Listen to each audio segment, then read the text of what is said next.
Guys आज हम पढ़ने वाले हैं chapter number 4 carbon and its compound.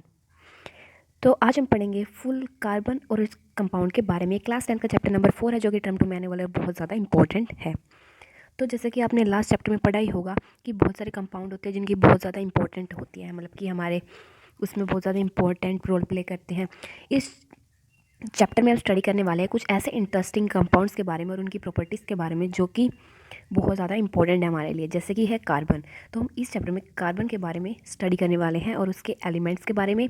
इम्प्रेंस क्या होता है? इंपॉर्टेंट, मतलब कि वो बहुत ज़्यादा इंपॉर्टेंट रोल प्ले करते हैं, तो चाहे वो एलिमेंटल फॉर्म में हो चाहे वो कंबाइंड फॉर्म में हो। Let start. तो ये एक एक्टिविटी दी गई है जिसमें things made up of metal इधर लिखने हैं और things made up of glass and clay and others बहुत और सारे। तो इसको फिलहाल के लिए छोड़ देते हैं, सीधा टॉपिक पे आते हैं। Foods and cloth, medicine and books are many things that you list all based on this versatile element carbon. जो मतलब कि जो फूड्स क्लॉथ और मेडिसिन, जो कि फूड्स क्लॉथ मेडिसिन बुक जो भी थिंग्स होती है वो किसके ऊपर बेस्ड होती है? मतलब कार्बन के ऊपर। वर्सेटाइल एलिमेंट्स मतलब कि रॉयल एलिमेंट कार्बन के ऊपर बेस्ड होती है। लिविंग स्ट्रक्चर में जो लिविंग स्ट्रक्चर है वो भी कार्बन से बना हुआ होता है, मतलब कि कोई भी लिविंग थिंग है वो उसमें थोड़ी ना थोड़ी, हाँ चाहे कम अमाउंट में, बट कार्बन प्रेजेंट होती है। और carbon carbon present in the earth crust and the atmosphere is quite merge. भले ही जो कार्बन की अमाउंट है वो थोड़ी हो अर्थ क्रस्ट पे, एटमॉस्फेयर पे, बट वो बहुत ज़्यादा इंपॉर्टेंट है। जैसे कि इसमें दिया गया है अर्थ क्रस्ट में कितनी 0.02% 0.02% कार्बन होती है इन अ फॉर्म ऑफ, किस फॉर्म में? मिनरल्स की फॉर्म में, लाइक कार्बोनेट, हाइड्रोजन कार्बोनेट या कोल एंड पेट्रोलियम की फॉर्म में। और कार्बन डाइऑक्साइड कितनी प्रेजेंट होती है? 0.03%। एक CO2 प्रेजेंट होती है और 0.02% की होती है C प्रेजेंट होती है, कार्बन और कार्बन डाइऑक्साइड। तो इस चैप्टर में पढ़ने वाले कि कार्बन की हमारी जो कार्बन की बहुत ज़्यादा इंपॉर्टेंस है हमारे, मतलब कि हमारे उसमें कार्बन बहुत ज़्यादा इंपॉर्टेंट है। और तो सेकंड टॉपिक आता है bonding in carbon, the covalent bond, मतलब कि कोवलेंट बॉन्ड, बॉन्ड मतलब जुड़ना। तो इसमें हम कोवलेंट बॉन्ड के बारे में और बॉन्डिंग पढ़ेंगे कार्बन की। तो जैसे कि अपने प्रीवियस चैप्टर में पढ़ा ही होगा, जो प्रॉपर्टी होती है आयनिक कंपाउंड की, जैसे कि पिछले वाला चैप्टर है तो उसमें आयनिक कंपाउंड्स हैं, आपने वो पढ़ा ही होगा। तो आयनिक कंपाउंड्स के पास क्या होता है? हाई मेल्टिंग पॉइंट और हाई बॉइलिंग पॉइंट होता है। वो किस, मतलब कि कंडक्ट इलेक्ट्रिसिटी इन सॉल्यूशन होता है, वो इलेक्ट्रिसिटी को कंडक्ट करते हैं किस स्टेट में? सॉल्यूशन की स्टेट में, मोल्टन स्टेट में। नॉट इन सॉलिड, मतलब एक्वस की स्टेट में और मोल्टन स्टेट में वो कंडक्ट करते हैं, not in solid. We also saw how the nature of bonding in ionic compound explain these properties. कि मतलब कैसे हम जानते हैं कि जो नेचर बॉन्डिंग है ना, nature of bonding ionic compound की, कैसे उनकी एक्सप्लेन दिस प्रॉपर्टीज़, मतलब कि उनकी प्रॉपर्टी के बारे में कैसे जानते हैं हम। Let us now study the property. तो अभी हम स्टडी करने वाले हैं properties of carbon compound. Most carbon compounds are poor conductor of electricity, बहुत सारे जो पुअर होते हैं कंडक्टर इलेक्ट्रिसिटी के, जैसे कि आपने चैप्टर 2 में देखा था। फ्रॉम दिस डाटा, इस डाटा के अकॉर्डिंग जो बॉइलिंग और मेल्टिंग पॉइंट है ना कार्बन कंपाउंड्स का, वो बहुत ज़्यादा क्या है? पुअर है, मतलब कि लो है।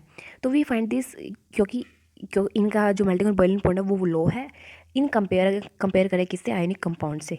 वी कंक्लूड, तो हमने कंक्लूड किया जो फोर्स ऑफ अट्रैक्शन है इनके बीच में, मॉलिक्यूल्स के बीच में, वो बहुत ज़्यादा स्ट्रॉन्ग नहीं है as compare to ionic compound का, इससे स्ट्रॉन्ग है।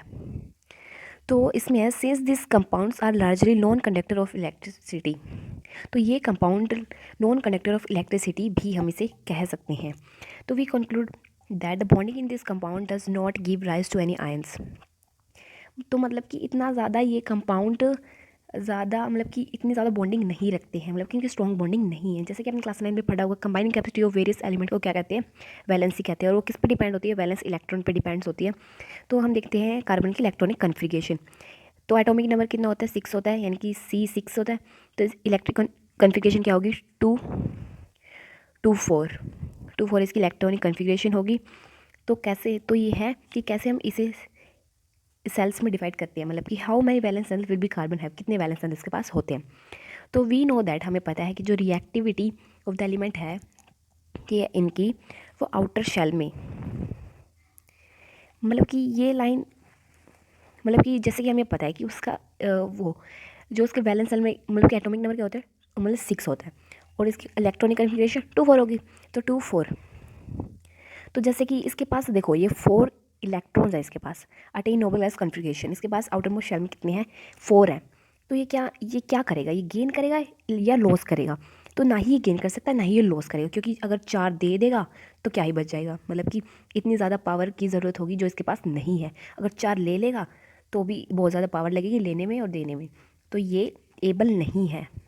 देखो इसमें ये कहा गया है, इफ़ गेन 4 इलेक्ट्रॉन, अगर वो गेन करता है तो वो बहुत ज़्यादा डिफिकल्ट हो जाएगा कि न्यूक्लियस को 6 प्रोटॉन होल्ड करना और 10 इलेक्ट्रॉन होल्ड करना बहुत ज़्यादा मुश्किल हो जाएगा। तो 4 इलेक्ट्रॉन एक्स्ट्रा आ जाएंगे ना, तो एक्स्ट्रा को तो होल्ड करना बहुत ज़्यादा मुश्किल हो जाएगा।